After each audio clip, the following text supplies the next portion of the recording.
Hello, everyone, and welcome to the Winging It F1 podcast, a rather flat Winging It F1 podcast after a rather flat Belgian Grand Prix, but we will try to make it as interesting as possible. And to join me with that is Eurosport's own Nigel Chu, who's just finished eating an apple to give it rev himself Total up. Motorsport, come on.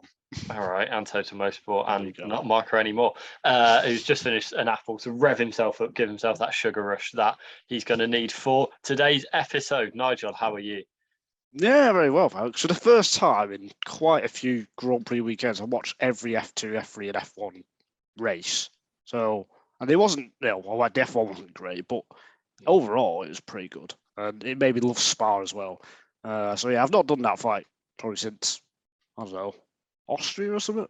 But yeah, anyway, the viewers don't care about that. So here we are. Well, they might, they tune in every week. So yeah, let's care about Thank you for that as well. Yeah. Yeah, thank you. We might maybe be on 1,500 listens for the last 30 days, I think. So if you have listened at all in the last 30 days, then thank you very much for that, because we do appreciate it. We put our time into it, and it's nice to get that rewarded. So yeah, thank you. Of course, we put our time into it, or else, how would we not?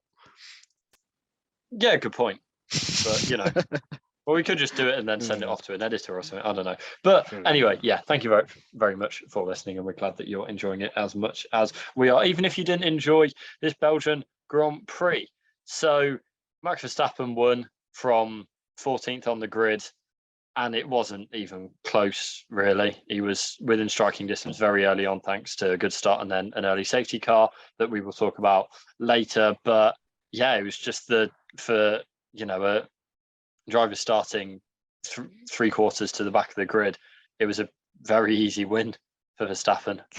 I know. This is just got to put this into context. We're saying a driver from 14th had an easy win. Like, that is, we shouldn't even be saying that. Even when Mercedes were dominant between 2014 and 2016, did Hamilton or Rosberg have easy wins when they started behind? They didn't even win some. I remember, like Hamilton, I can't remember what races, but he'd start at the back and he wouldn't win, and he definitely wouldn't be at the front halfway through the race.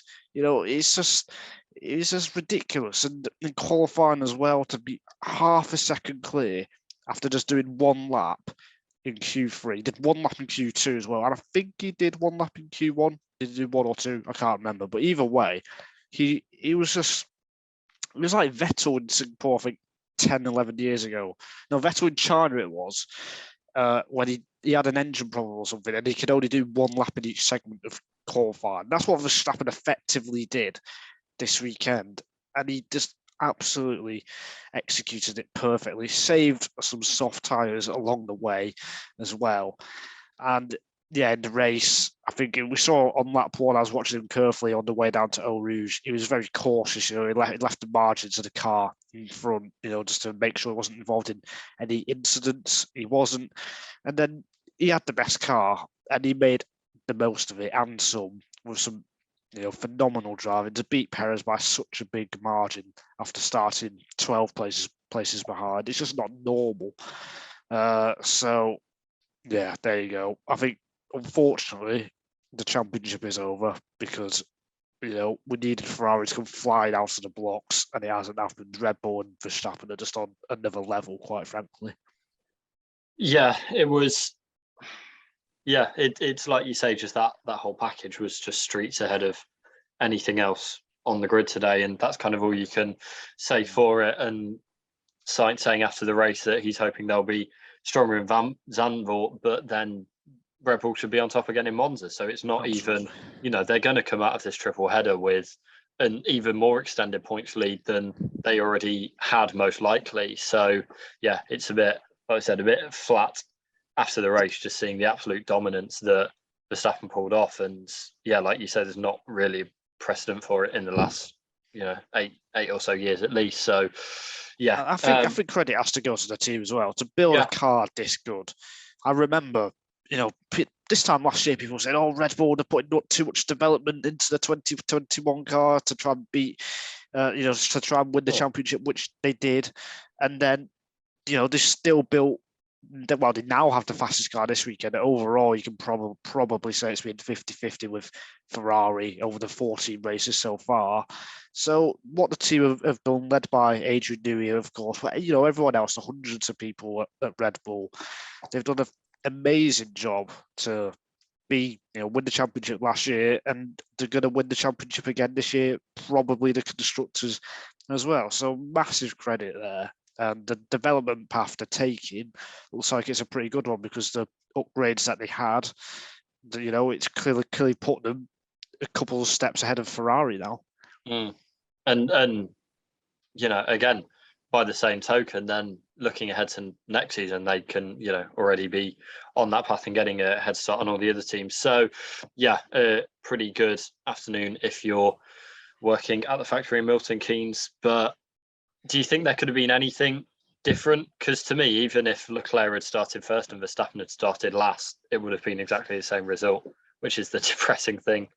I think if that happened, I think it will be quite close. But there's no scenario where that was going to happen, was it? Because of Leclerc's grid penalties anyway. But Leclerc not taking the grid penalties would have. Well, yes. But unfortunately, his engine blew up in Spain and Azerbaijan when he was fighting for the win as well.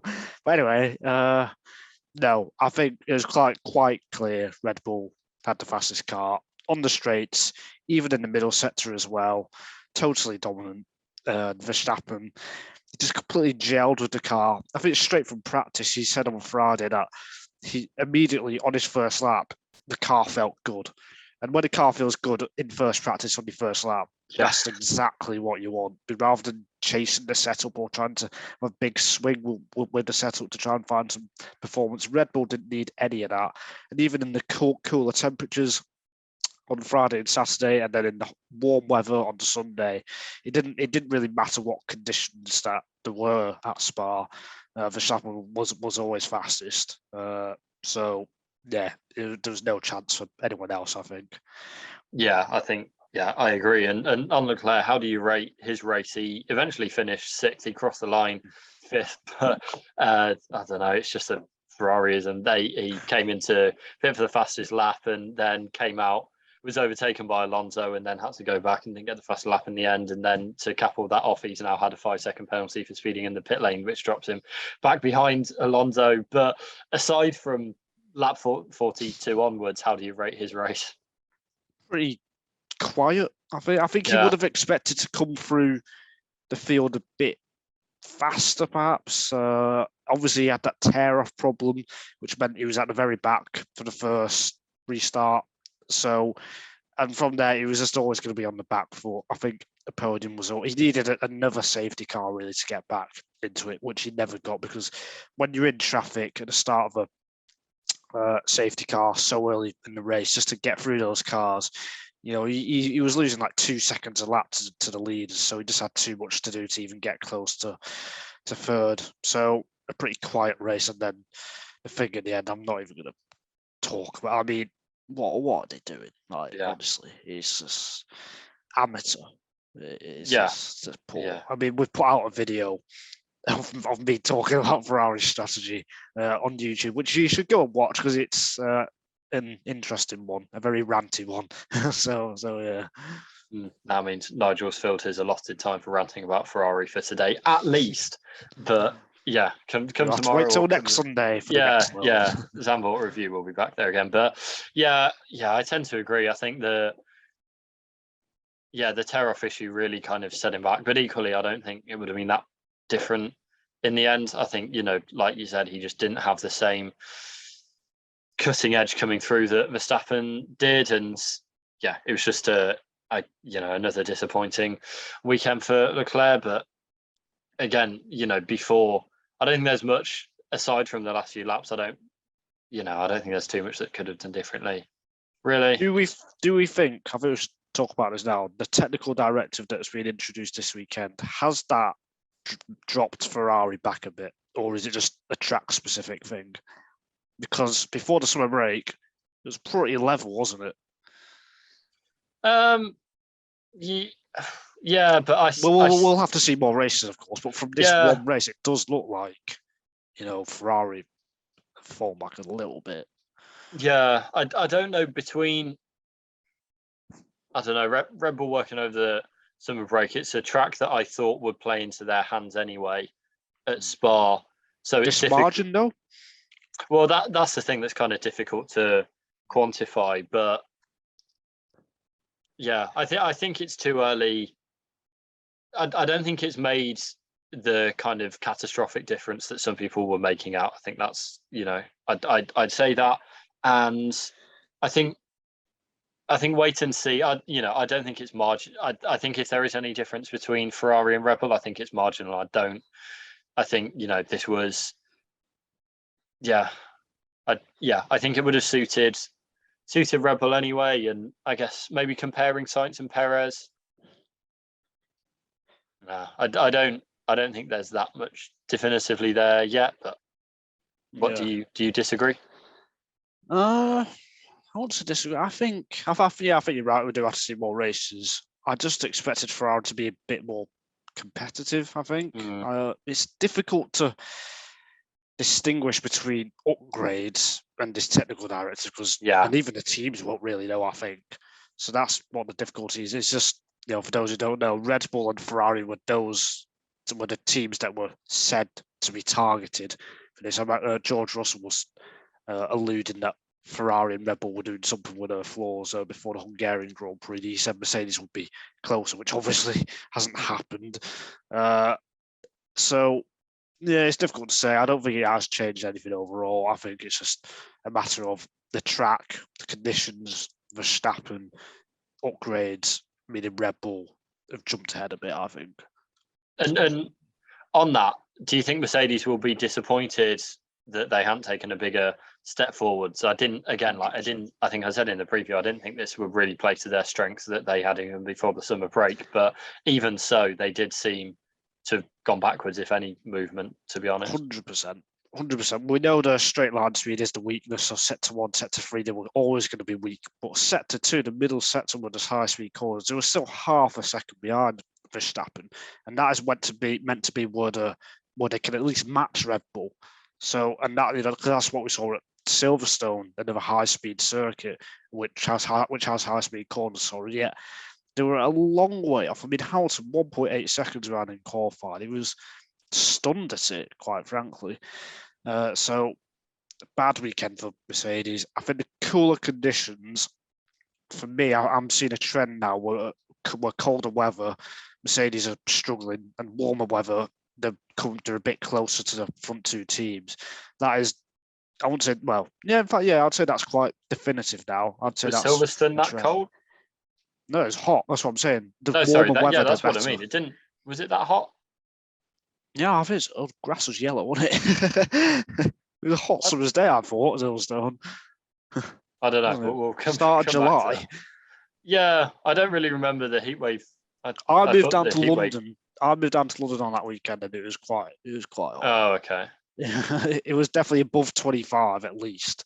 It certainly wasn't like it definitely wasn't like 15 or something. But anyway, yeah. I do think Mercedes in the colder weather struggle a bit more, so that contributed to what we saw with a poor qualifying performance. But yeah, it's not looking good for them if they want to win one race this season. Yeah, and I think I thought Zandvoort might be one where they might be more competitive, but if they're this, I think they will. Yeah, I think they will, but I was thinking more competitive as in having Hungaroring, maybe being able to mix it for a race win rather than more competitive, maybe being able to beat Sainz and Perez for third place. So yeah, we'll have to see, but I think the signs aren't as good as they might have hoped. And since we're on Mercedes, do you want to talk about the Alonso-Hamilton incident briefly? I mean, I think it was pretty clear from the replay that it was Hamilton's fault. Yeah, I mean, he even admitted himself in an interview that it was.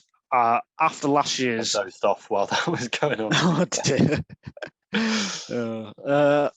After last year's Silverstone incident, which we're not allowed to talk about because me and Adam completely disagree on it. You mean after last year's racing incident? No, after last year's Silverstone incident. Anyway, I said one of my reasons that it wasn't Verstappen at all is because all the in a side-by-side move going into a corner, the driver on the outside, all they have to do to not have a penalty is leave enough space. That's exactly what Hamilton didn't do. He didn't leave enough space. In my opinion, I would have given him a free grid place penalty. I mean, he was out of the race anyway, but I think a grid penalty would have been fine. But equally, him not getting one, okay, fair enough as well. But I would have been tempted to do that. If that happened with Leclerc, I think he gets a penalty. With Leclerc? No, if Hamilton did that to Leclerc, I think he gets a penalty. If Hamilton did that to Leclerc? I think if there's a higher profile driver involved. Oh, right. You just said a random driver. I'm thinking like, what are you talking about? Yeah, no, not Sorry. Yeah, I think if there's a higher profile driver involved, then Hamilton gets that penalty, to be honest. Right. I don't. Yeah, I think it was. Hang on, Alonso is high profile, mate. Top three driver. But yeah, no, yeah, I think he's unlucky. I don't know whether can they review it or can they appeal it? They can't appeal sporting, right? Like non. Yeah, I can't. They can't. I can't remember what the exact word, but they can't. So. Well, that's a lucky escape for Hamilton, I think. But again, it's not. I don't think. To be fair, he's not had many. He's had very, very few things where he's been at fault like this over his career, like one or two a season, which is really some like zero. I think like 2018 or 2017. So and it didn't put Alonso out either. Yeah, although he did have quite a bit of damage, Alonso, didn't he? I mean, but I'm thinking like last season it was like Bottas at Hungaroring, Verstappen at Monza that were the big incidents that led to grid place penalties, and they were both when they put other drivers out rather than being able to continue. So I think it's one of those. I don't think he would have been able to do too much anyway. I mean, Russell was quite close to Sainz towards the end. I think Hamilton could have got third today. I think he missed out on a possible podium, I think. Yeah, I'd lost all interest in the race by then. But yeah, no, actually, that's a good. I think it made Perez's job a bit easier, but I don't think that really affected anything. He would have gone through. Yeah, no, that's a good point, actually. I think he would have been second behind Sainz. Yeah. So he would have been 2 or 3 places ahead of Russell. And then let's say he does his amazing tyre management, has a little bit more pace. I think third was definitely on the cards, I think. No, I think that's a good call, actually. And just, I don't know, one that got away for them. Speaking of third, Carlos Sainz finished third from pole position. Do you think there's any way you could have beaten Perez? No, there's nothing more he could do. I think for Sainz, Ferrari got the strategy spot on. Even for Leclerc before the lap 42, I think Ferrari's strategy was pretty much spot on actually before that. Because he was the first one to pit. That was because they were in their head. They thought they could fight Red Bull, so they had to prevent the undercut. So they did the right thing by pitting. In the end, it didn't really matter what he was going to do, if he went longer or not, because he didn't have the pace. So I think for the race situation they were in, Ferrari did the right thing for Sainz, and Sainz looks like he had a pretty solid weekend. Not impressive because qualifying was quite a way off Verstappen. So yeah, it was a solid weekend for him. Nothing more he could do. Third place was the maximum. And Perez, we've talked about this a fair bit over the summer break and just before the summer break, but he was a long way off Verstappen. Do you think there's, how much blame do you put? Do you think he needs to be worried? No, I don't think he has to be worried. I think because he's got his seat, secure for next year definitely, and then he's contracted for next 2 years. So I don't think he does. I think he knows deep down. I think everyone knows. More often than not, Verstappen is a few tenths quicker than Perez, and that's what we saw. It's not right that your teammate starts 12 places behind and finishes 18 seconds ahead at the end. It shouldn't be happening. But it's just, it's kind of what everyone expected. Like before the race, Verstappen was the favourite by many, and that's just stupid. A guy who's 14th is the favourite for the race. Yeah. And that just shows where Perez is at. He's just not as good as Verstappen on most tracks. And I think Verstappen earlier in the season didn't quite gel or understand the car, whereas Perez did, and that's why they were closer. But over the last 5-6 races now, this margin has been pretty constant. So I think this is just a repeat of what we've seen or what we saw in France or in Hungary, those kind of races where Verstappen was 3 or 4 attempts faster than Perez. And we should maybe you could say we should be criticising now, but it's become very normal, just like Bottas against Hamilton.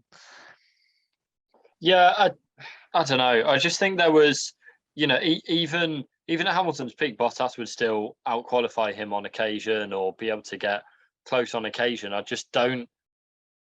I don't think he should be worried about his seat next season, obviously, because that's so not. But there's just something like, it's a long time since he's been competitive against Verstappen, I think, and to me that is a bit of a worry. But equally, we never, or no one really criticised him for it.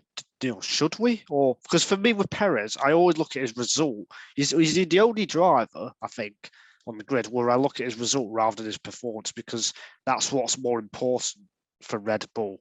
It doesn't matter if he's second and 30 seconds behind or 3 seconds behind, really. So, but again, that he's the only outlier where I look at a driver like that, because there's just no hope for him, to at least put up a championship fight or do something.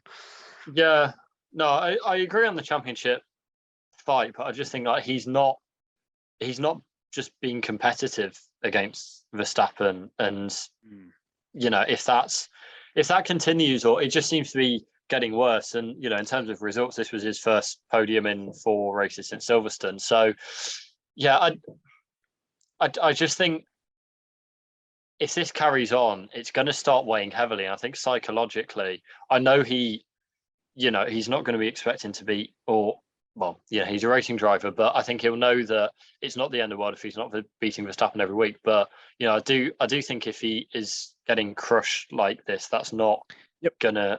As long as it's not costing Red Bull the Constructors' Championship, it's fine. I think that's the only thing.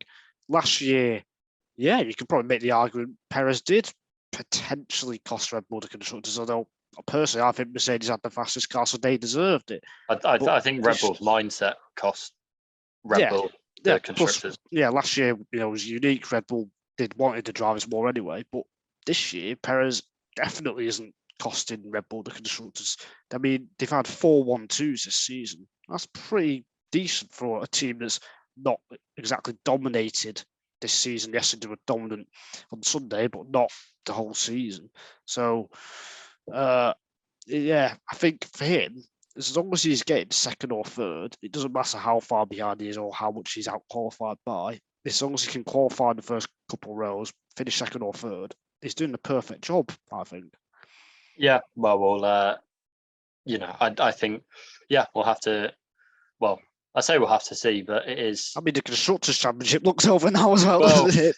Exactly. So it's not. So, I guess it's a bit racing in a vacuum for Perez now. He'll want to keep getting the results, but I guess it's already maybe about building towards next season. Weirdly enough, but it's a strange position to be in for Sergio Perez. But like we say, he's got his seat locked down for next season, which is a relief to him at least.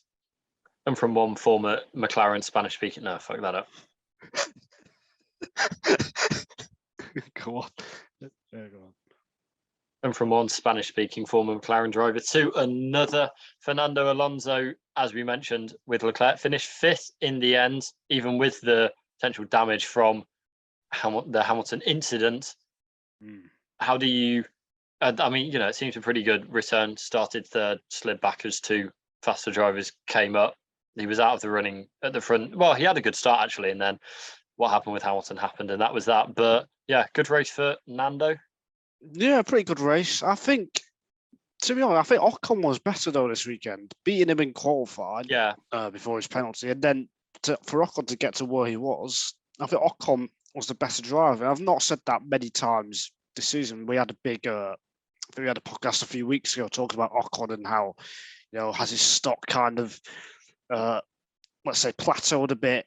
But if he keeps performing like this is the performance he needs to be doing every weekend, really against Alonso if he can, because I don't think we've seen that outright speed enough. But we saw it at Spa this weekend, so yeah, Ocon was great. Alonso was not quite at his best, but it's difficult to rate a driver when they've got bits of the front wing, dangling and flying about.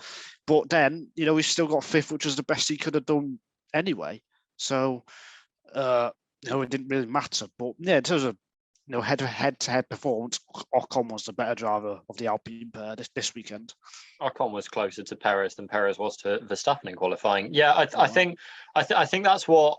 I mean, yeah, just with Alonso, like he did the best that he could do with a damaged car, got ahead of Leclerc at the end, but even staying within range of Leclerc, I think was pretty good considering he had the whole race to go with that. And yeah, on Ocon, again, I think he was only about 6/10 off finishing ahead of Leclerc after that penalty was applied. So yeah, I agree. I agree on him. It was a great weekend, and maybe at Monza we could see, good performance from Ocon. It depends where Mercedes are, and obviously there won't be the other grid penalties, but I think he could be a top 5 candidate for that race. Yeah. So I think Spa has always been a good track for Ocon. He got that second row start in 2018 in the wet for Racing Point, as it was called then. It was just as into Perez. Oh, was that the same weekend? That's a good point. That I can't remember. But anyway, on that weekend, he qualified like third or fourth. This one, Lawrence Stroll took over the team after the Force India debacle. And then even in Formula 3 and that kind of thing, race against Verstappen, then he was very strong. So it's always been one of Ocon's best tracks. So hopefully he can replicate that in Zandvoort, and then in Monza when they get Alpine with the very good straight line speed. They've done a great job with the new engine that they've got this year. They can do something similar, perhaps challenge Mercedes if Mercedes, are genuinely struggling. Yeah, I think their engine's been a bit underrated over the past few seasons, but yeah, this season it seems to be really strong, and yeah, I'm excited for them to see how they do. But moving back through the order, Ocon actually got a pretty good double over. Well, yeah, it was decent. A good double overtake on Vettel and Gasly going into at the end of the Camel Straight, which was fun for him. But yeah, those two drivers that we talked about, Vettel finished ahead in the end, and I don't really know. It's a bit of a strange race for Vettel again. Like he's done this a few times this season where he finishes in the points. Now, how did he do that? So Nigel, how did he do that? Well, it wasn't a good qualifier because he got knocked out in Q1, but then because of all the grid penalties, he started 10th. So it looks like, he always got a decent starting position, but it was actually not a great qualifier again.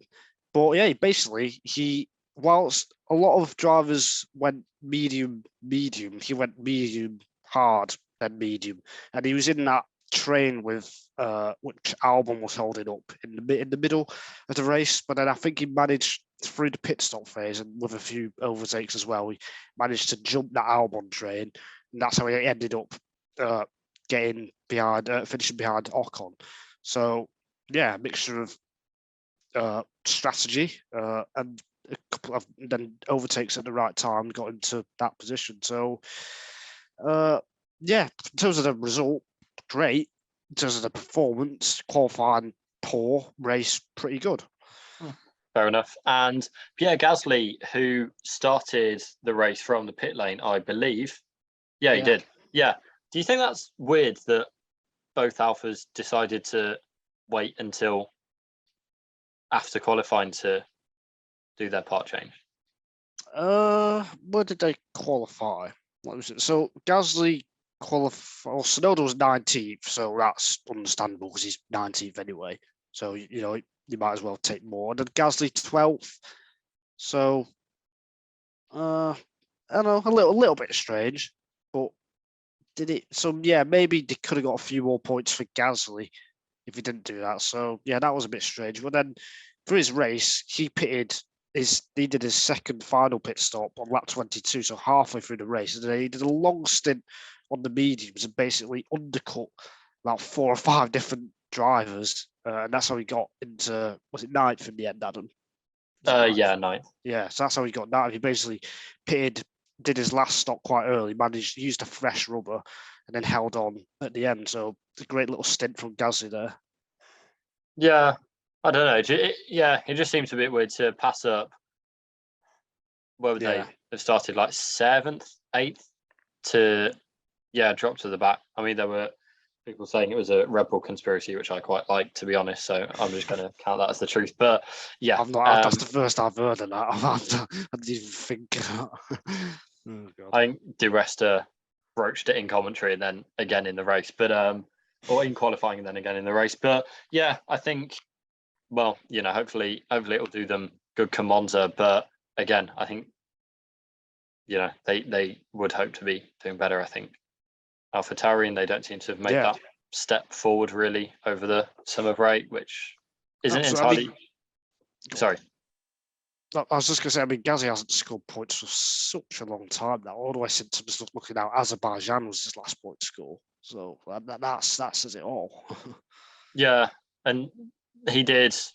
I think it was him came out, talking about how he did expect to be quicker and have a different second half of the season. And again, that doesn't seem to have materialised. But like you say, a decent race from the drivers' point of view, and rounding out the top 10, Alexander Albon qualified 6th. Slipped back, qualified into Q3 and then was 6th on the grid when all the penalties came through and managed to hold on to that top 10. I think a pretty good performance from Albon, better than Latifi, who we said needed to have a big back 9 of the season and crashed on the second lap. So yeah, not great for him, but I don't know. And anything to add on Albon's weekend? I think it's just a good. No, it's just a continuation of what he's done. I mean, he was 8 tenths faster than Latifi in Q1, and then to get into Q3 is a great achievement.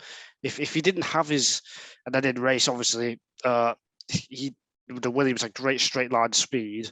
So he was basically just holding up a train of cars, and even though they had DRS, they just couldn't get anywhere near because of the straight line speed of the slippy Williams, which we've seen in the past over the years, in the early years of the turbo hybrid era, 2014, 2015, with the Mercedes engine, but also aerodynamically, the Williams was very strong in the straight line. So it seems like that philosophy has worked perfectly at Spa, should do again at Monza in 2 weeks' time. And Albon made the most of it. So he did well, no mistakes as well, which is what you have to do. And when you've got that car where you can't do much in the middle sector, but then you can just use your straight line speed. Yeah, you can just use your straight line speed to stay ahead in sector 1, sector 3. You just got to keep it super clean.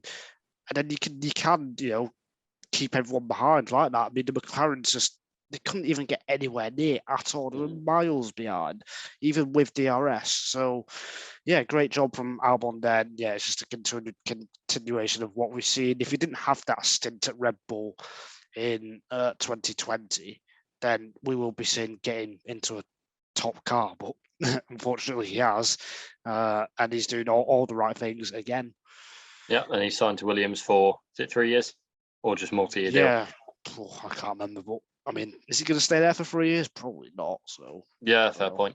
I think I had something completely lined up to say on Albon, and then completely. Oh yeah, he was a thorn in the side for the leaders pitting as well. I think especially Leclerc was always, he doesn't want to get stuck behind Albon, and early in the race, I think that was the case for the top 2 as well. So yeah, good performance from Albon, and as you say, Williams' car performing well, and we'll see for Monza. Is there any other drivers you want to pick up on before we go on to the wider Spa news? I don't think so. I think everyone else is kind of what we expected. McLaren, again, similar to Mercedes, a straight line speed is a weakness, and I think overall the McLaren they've just got to be conservative with this car. I feel that's kind of what I felt in Bahrain when they had that shocking season opener, and then they recovered, but the car just doesn't have the downforce. I think it's just missing a lot of pure grip there. And then everyone else, Haas and the Alfa Romeo drivers, yeah, that's what I expected, so no surprises there.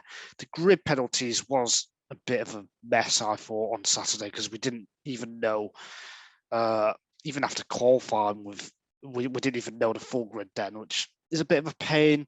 I saw a lot of criticism about it, but I don't think there's much of a solution. I mean, you can maybe make the rules a bit clearer and just say, if you take more than a 15 grid place penalty or 20 grid place penalty, you start it at the back and then you do it in qualifying order, which is what ended up happening. But there was confusion about Ferrari doing finding a loophole in the rules and that kind of thing, so they could start further ahead and that kind of thing. But yeah, it was just all a bit pointless in the end. So yeah, just that. Do you think there's anything to be said to adding an extra engine into the pool and reducing the impact of that? They're doing that next year anyway as the number of races goes up, but adding another one in so that you're not having, because engine penalties are effectively an inevitability for nearly all drivers and all teams. So do you think there is something to be said? They have, it's not where they're bringing a new driver to a new engine to every race, or they have kind of cut down on that. But do you think that what do you think that has merit to add in an extra one? Would you be advocating that? I thought for the last 5 or 6 years they should be using 6 or 7 engines as the limit. Probably 6 now, because what we want to see in F1 is the drivers and the teams and the cars pushing to the limit. Having the 6 engines means they're going to be pushing more. We see the best of it, but we see the best of the cars rather than the drivers, conserving with engine modes and that kind of thing. So we get to see them battling more. In practice, they'll go out, onto the track perhaps a bit more than they do, rather than saving the engine. So for me, I would bump it up to six engines, just so then we see less of these grid penalties and the engines themselves can be used harder, because we want to see the best of everything in F1. That's what it should be. It should be the pinnacle as it is. So yeah, I've always had that opinion that we should have a lot more usage rather than 3, which is just stupidly low. So yeah, 5 or 6 is what I'd do if it was me. Yeah, I agree, and I don't really think there's that. They say they want to encourage reliability and team prioritizing reliability, but you still, if you got 6 engines, you still lose out per race if one of them blows. That's where Ferrari have been. That's where they, that's why they're so far behind this season, is reliability. It's not then the fact that they're having to take penalties now. So I think 5 or 6 still has that element where it penalizes you if one does go pop, but it's not. Yeah, it's not where engine penalties are an inevitability, and we know we're going to be talking to them and trying to calculate when's the best time to take them and stuff like that. I don't know. I'm not a massive fan of that, and yeah, I think it adds a kind of interesting element in when you've got a top 6 of a Ferrari, Red Bull, a Williams, and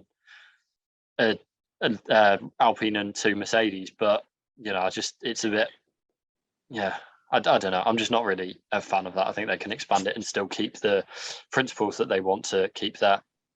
Plus, the reason they say they have this limit of 3 engines is because it's to save cost. But back in the factories on the dynos, they've got dozens of engines going around, until they break. So they've got the engines there anyway in the factories. Just shove it into the car.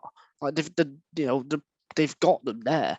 So you might as well kind of use them for competition rather than back in the factory. So I'm sure it's saving costs a bit, but if they've got the engines there, is it really saving? Yeah, on the grand scheme, the manufacturing element of it is such a relatively small part of the overall cost of running an F1 team. It's not, once they've got the design in place, then it's not really that significant whether they're making an extra 1 or 2 or not, and they're taking it up to 4 for next season anyway. So yeah, both agree on that.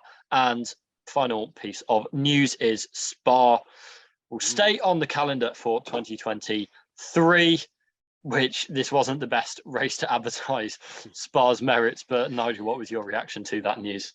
Yeah, it wasn't, but I think I said, watching pretty much every race this weekend, all the support races and the F1, it was. I mean, one main reason for it is because it was Spa, and having the gravel tracks back, for me, it bumps the track right up there to, top 3 on the calendar of the tracks that we got so far. It really is a challenge still. I think even more so now with the gravel and the high-speed nature of it.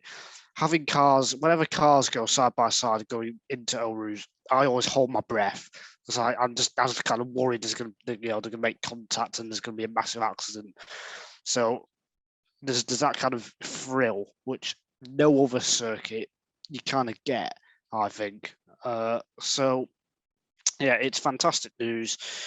It should always be on the calendar. There should never be any doubt about tracks like Spa, Monza, Silverstone. They have to be on the schedule, not just because of the history, but having permanent tracks rather than having too many street circuits, which I do fear F1 might be, getting to a stage with, Jeddah joining.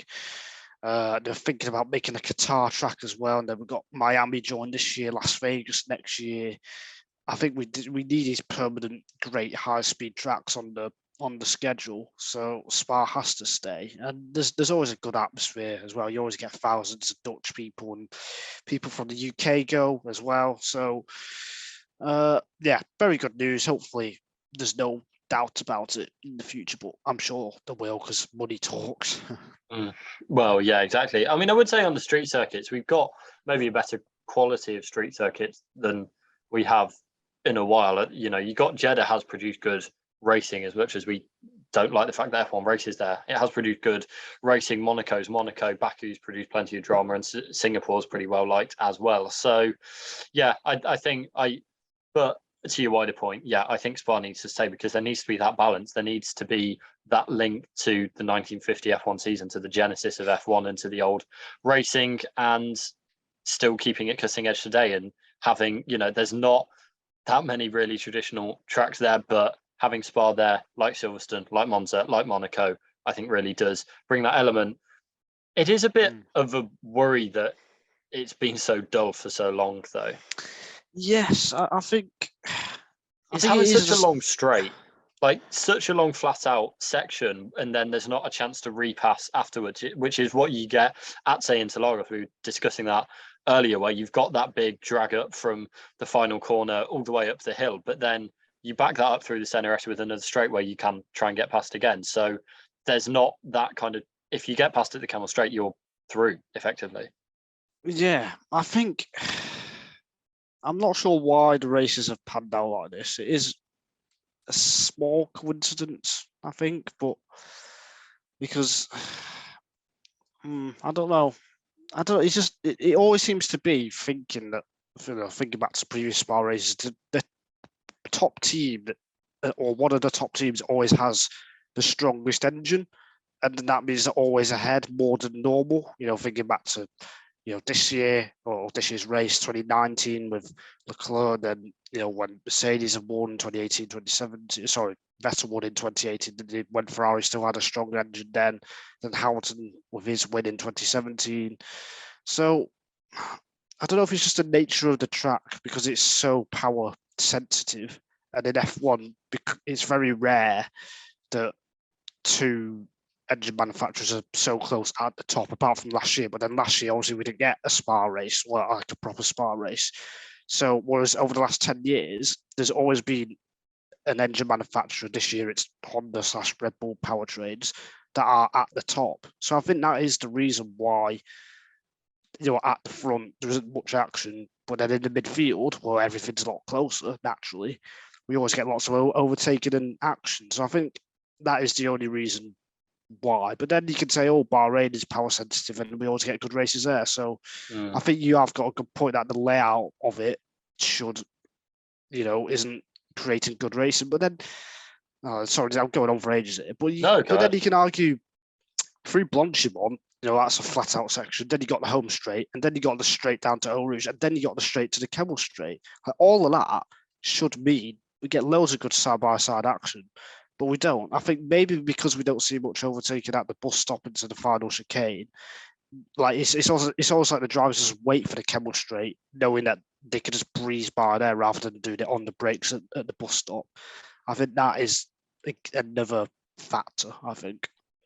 Yeah, I think with the end of the lap, then there is still that racing line that it's beneficial to be on, like you say, through Les Combes, through Blanchimont, and up to the bus stop chicane through the final left-hander. Before that, then there's still that ideal line to be on. And if you want to kind of go to the outside, then it's certainly more hair-raising. Whereas once you get onto the straight, it is just a flat-out drag, and you can't really do anything to defend on that. So I think that's where the kind of problem arises. And yeah, I don't really know what there is to be done about it. I think maybe don't have DRS. If there's any track where you shouldn't have DRS, I think it's Spa. Yeah. If there's any track, which obviously they're never going to do, but if you get a trial, this is the track to do it on. Yeah, yeah, that's it. It will still be there with the slipstream, but yeah, no, that's a good shout. That's what they should do. Decided. Boom. Yeah. John Tot, if you're watching, there you go. John Tot. You mean Mohammed Ben so I am. Yeah, sorry, I'm still stuck in the past. But anyway, yeah. One of those. Also, can Sky Sports stop talking about last year as if it wasn't anything other than a farce? Like, please. It's like, oh yeah, we got this, like, oh, it's a great trivia question. Oh, we shortest race in F1 history. It's utter farce. And yeah, I just brought up all of those recurring memories. It was a shit. Well, it was a shit event, and not a fan of that, and the way that people just keep dancing around it. I hate. So, finish that on an angry note. Thank you very much for listening. We will have a Dutch Grand Prix preview coming out in a couple of days' time, and the contract arbitration council, which definitely isn't the official name of it, will be meeting tomorrow to discuss Piastri's contract and where he's going to be driving next season. I've seen something saying it's expected to take a few days. So if that happens before we record our preview, then we'll talk about it then. If not, then we will talk about it as soon as it happens, as long as we're at work or traveling or whatever, which is very probable. And follow us on Twitter on Adam Dickinson 01 and Nigel C. Journal, and at Wigan F1. And Freddie's is at Fred99. Way off. Fred Coast. There we go. Is it Freddie Coates or Fred Coates? I always get it mixed up. There we go. I can't remember. Well, there we go. That was a chaotic end. He's enjoyed his holiday, isn't he? He certainly is, yeah. Whilst we're working hard on this podcast, talking about F1. Whatever his latest tweet is, just reply, "Hey, Freddie, I'm glad you're enjoying your holiday." But yeah, and follow us on Spotify, give us a rating, subscribe to us on YouTube, like the video, all of that good stuff. But until Zandvoort our Zandvoort preview in a few days, we're going to say thank you very much and goodbye.